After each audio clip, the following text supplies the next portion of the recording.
একজন নেককার বান্দা ছিলেন, যিনি একটি পাহাড়ের গুহায় দিনরাত আল্লাহর ইবাদতে মশগুল থাকতেন। আল্লাহ তাআলা তার খাওয়া দাওয়ার ব্যবস্থা একটি গাছের মাধ্যমে করে দিয়েছিলেন। আল্লাহ তাআলা তার ইবাদতে এতটাই খুশি ছিলেন যে তার ইবাদতখানার পাশেই একটি ডালিমের গাছ জন্মিয়ে দিয়েছিলেন। আল্লাহ তাআলা প্রতিদিন সেই ডালিমের গাছ থেকে তার খাবারের ব্যবস্থা করতেন। সে প্রতিদিন ওই গাছের 3টি করে ডালিম পেত, আর সেই নেক বান্দাটি ওই ডালিমগুলি খেয়ে নিত।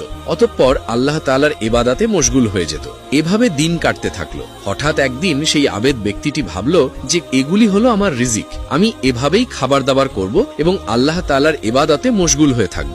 অতঃপর একবার আল্লাহ তাআলা তার পরীক্ষা নিতে শুরু করলেন, কেননা যারা আল্লাহ তাআলার নেক বান্দা হয়ে থাকে আল্লাহ তাদের পরীক্ষাও নিয়ে থাকেন। একবার এমন ঘটল যে সে ডালিম গাছে আর ডালিম ধরল না। এভাবে একদিন কেটে গেল, সে ধৈর্য ধারণ করল। দ্বিতীয় দিনেও আল্লাহ সুবহানাহু ওয়া তাআলা ডালিম দিলেন না, সেদিনও সে ব্যক্তি ধৈর্য ধরল। তৃতীয় দিনও তার সঙ্গে এমনটাই ঘটল। আল্লাহ তাআলা তাকে ডালিমের নেয়ামত থেকে বঞ্চিত রাখলেন, কেননা তার রব তার পরীক্ষা নিচ্ছিলেন।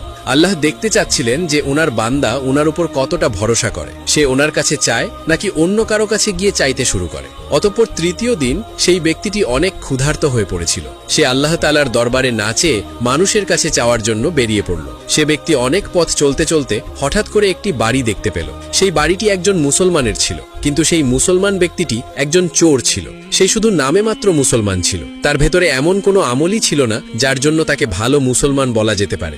যাই হোক, বাড়িটির পাশে গিয়ে ওই নেককার ব্যক্তিটি ভাবল, আমি এই মুসলমানের বাড়িতে গিয়ে খাবার চাই, কিন্তু আমি তো শুনেছিলাম যে সে একজন চোর। এভাবে কিছুক্ষণ চিন্তা করার পর সে পুনরায় ভাবতে লাগলো, ধুর, চোর হয়েছে তো কি হয়েছে, এই সময় তো আমি ক্ষুধার্ত, সে ছাড়া আমাকে আর কেউ সাহায্য করতে পারবে না, কেননা আশেপাশে আর কোনো বাড়িও নেই। সে ব্যক্তিটি এই সব চিন্তা করতে করতে ওই বাড়ির উঠানে গিয়ে উপস্থিত হলো এবং বলতে লাগলো, বাড়িতে কি কেউ আছো? আমাকে কিছু খাবার দাও, আমি অনেক ক্ষুধার্ত, আমি 3 দিন যাবৎ অনাহারে রয়েছি। এই কথা শুনে বাড়ি থেকে ওই ব্যক্তিটি বের হয়ে আসলো এবং বুজুর্গ ব্যক্তিকে জিজ্ঞাসা করলো, কে তুমি? কোথা থেকে এসেছো? তোমার কি প্রয়োজন? তখন সেই আবেদ ব্যক্তিটি বলতে লাগলো, ওই পাহাড়ে যে গুহাটি রয়েছে আমি সেখানে থেকে আল্লাহর ইবাদত করি, অনেকদিন ধরে আমি সেখানেই থাকছি।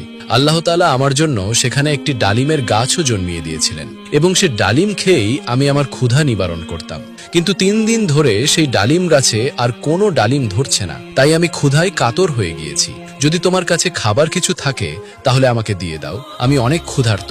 তার এমন কথা শুনে চোরের মনের মধ্যে না জানি কি খেয়াল আসলো। সে বলতে শুরু করলো, আমি আমার কুকুরের জন্য 4টি রুটি রেখেছি, যদি তুমি সেগুলো খেতে চাও তাহলে বলো, আমি তোমাকে সেগুলো দিতে পারি। সে নেক ব্যক্তিটি এতটাই ক্ষুধার্ত ছিল যে সে বলল, হ্যাঁ, নিয়ে আসো, আমি সেগুলোই খেয়ে নেব। তখন সেই চোর তাকে রুটিগুলো দিল। অতঃপর